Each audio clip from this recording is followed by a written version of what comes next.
شروع اللہ کے نام سے جو بڑا مہربان نہایت رحم والا ہے۔ خدا جو نہایت مہربان، اسی نے قرآن کی تعلیم فرمائی، اسی نے انسان کو پیدا کیا، اسی نے اس کو بولنا سکھایا۔ سورج اور چاند ایک حساب مقرر سے چل رہے ہیں، اور بوٹیاں اور درخت سجدہ کر رہے ہیں، اور اسی نے آسمان کو بلند کیا اور ترازو قائم کی کہ ترازو سے تولنے میں حد سے تجاوز نہ کرو، اور انصاف کے ساتھ ٹھیک تولو اور تول کم مت کرو۔ اور اسی نے خلقت کے لیے زمین بچھائی، اس میں میوے اور کھجور کے درخت ہیں جن کے خوشوں پر غلاف ہوتے ہیں، اور اناج جس کے ساتھ بھس ہوتا ہے اور خوشبودار پھول۔ تو اے گروہ جن و انس، تم اپنے پروردگار کی کون کون سی نعمت کو جھٹلاؤ گے؟ اسی نے انسان کو ٹھیکرے کی طرح کھنکھناتی مٹی سے بنایا اور جنات کو آگ کے شعلے سے پیدا کیا۔ تو تم اپنے پروردگار کی کون کون سی نعمت کو جھٹلاؤ گے؟ وہی دونوں مشرقوں اور دونوں مغربوں کا مالک ہے۔ تو تم اپنے پروردگار کی کون کون سی نعمت کو جھٹلاؤ گے؟ اسی نے دو دریا رواں کیے جو آپس میں ملتے ہیں، دونوں میں ایک آڑ ہے کہ اس سے تجاوز نہیں کر سکتے۔ تو تم اپنے پروردگار کی کون کون سی نعمت کو جھٹلاؤ گے؟ دونوں دریاؤں سے موتی اور مونگے نکلتے ہیں۔ تو تم اپنے پروردگار کی کون کون سی نعمت کو جھٹلاؤ گے؟ اور جہاز بھی اسی کے ہیں جو دریا میں پہاڑوں کی طرح اونچے کھڑے ہوتے ہیں۔ تو تم اپنے پروردگار کی کون کون سی نعمت کو جھٹلاؤ گے؟ جو مخلوق زمین پر ہے سب کو فنا ہونا ہے، اور تمہارے پروردگار ہی کی ذات بابرکت جو صاحب جلال و عظمت ہے باقی رہے گی۔ تو تم اپنے پروردگار کی کون کون سی نعمت کو جھٹلاؤ گے؟ آسمان اور زمین میں جتنے لوگ ہیں سب اسی سے مانگتے ہیں، وہ ہر روز کام میں مصروف رہتا ہے۔ تو تم اپنے پروردگار کی کون کون سی نعمت کو جھٹلاؤ گے؟ اے دونوں جماعتوں، ہم عنقریب تمہاری طرف متوجہ ہوتے ہیں۔ تو تم اپنے پروردگار کی کون کون سی نعمت کو جھٹلاؤ گے؟ اے گروہ جن و انس، اگر تمہیں قدرت ہو کہ آسمان اور زمین کے کناروں سے نکل جاؤ تو نکل جاؤ، اور زور کے سوا تو تم نکل سکنے ہی کے نہیں۔ تو تم اپنے پروردگار کی کون کون سی نعمت کو جھٹلاؤ گے؟ تم پر آگ کے شعلے اور دھواں چھوڑ دیا جائے گا تو پھر تم مقابلہ نہ کر سکو گے۔ تو تم اپنے پروردگار کی کون کون سی نعمت کو جھٹلاؤ گے؟ پھر جب آسمان پھٹ کر تیل کی تلچھٹ کی طرح گلابی ہو جائے گا تو وہ کیسا ہولناک دن ہوگا۔ تو تم اپنے پروردگار کی کون کون سی نعمت کو جھٹلاؤ گے؟ اس روز نہ تو کسی انسان سے اس کے گناہوں کے بارے میں پرسش کی جائے گی اور نہ کسی جن سے۔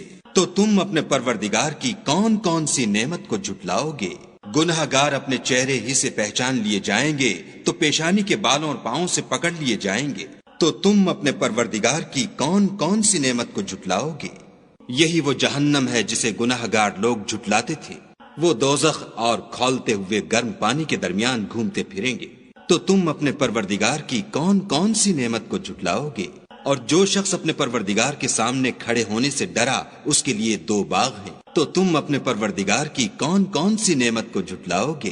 ان دونوں میں بہت سی شاخیں یعنی قسم قسم کے میووں کے درخت ہیں۔ تو تم اپنے پروردگار کی کون کون سی نعمت کو جھٹلاؤ گے؟ ان میں دو چشمے بہ رہے ہیں۔ تو تم اپنے پروردگار کی کون کون سی نعمت کو جھٹلاؤ گے؟ ان میں سب میوے دو دو قسم کے ہیں۔ تو تم اپنے پروردگار کی کون کون سی نعمت کو جھٹلاؤ گے؟ اہل جنت ایسے بچھونوں پر جن کے استر اطلس کے ہیں تکیا لگائے ہوئے ہوں گے، اور دونوں باغوں کے میوے قریب جھک رہے ہیں۔ تو تم اپنے پروردگار کی کون کون سی نعمت کو جھٹلاؤ گے؟ ان میں نیچی نگاہ والی عورتیں ہیں جن کو اہل جنت سے پہلے نہ کسی انسان نے ہاتھ لگایا اور نہ کسی جن نے۔ تو تم اپنے پروردگار کی کون کون سی نعمت کو جھٹلاؤ گے؟ گویا وہ یاقوت اور مرجان ہیں۔ تو تم اپنے پروردگار کی کون کون سی نعمت کو جھٹلاؤ گے؟ نیکی کا بدلہ نیکی کے سوا کچھ نہیں ہے۔ تو تم اپنے پروردگار کی کون کون سی نعمت کو جھٹلاؤ گے؟ اور ان باغوں کے علاوہ دو باغ اور ہیں۔ تو تم اپنے پروردگار کی کون کون سی نعمت کو جھٹلاؤ گے؟ دونوں خوب گہرے سبز۔ تو تم اپنے پروردگار کی کون کون سی نعمت کو جھٹلاؤ گے؟ ان میں دو چشمے ابل رہے ہیں۔ تو تم اپنے پروردگار کی کون کون سی نعمت کو جھٹلاؤ گے؟ ان میں میوے اور کھجوریں اور انار ہیں۔ تو تم اپنے پروردگار کی کون کون سی نعمت کو جھٹلاؤ گے؟ ان میں نیک سیرت اور خوبصورت عورتیں ہیں۔ تو تم اپنے پروردگار کی کون کون سی نعمت کو جھٹلاؤ گے؟ وہ حوریں ہیں جو خیموں میں مستور ہیں۔ تو تم اپنے پروردگار کی کون کون سی نعمت کو جھٹلاؤ گے؟ ان کو اہل جنت سے پہلے نہ کسی انسان نے ہاتھ لگایا اور نہ کسی جن نے۔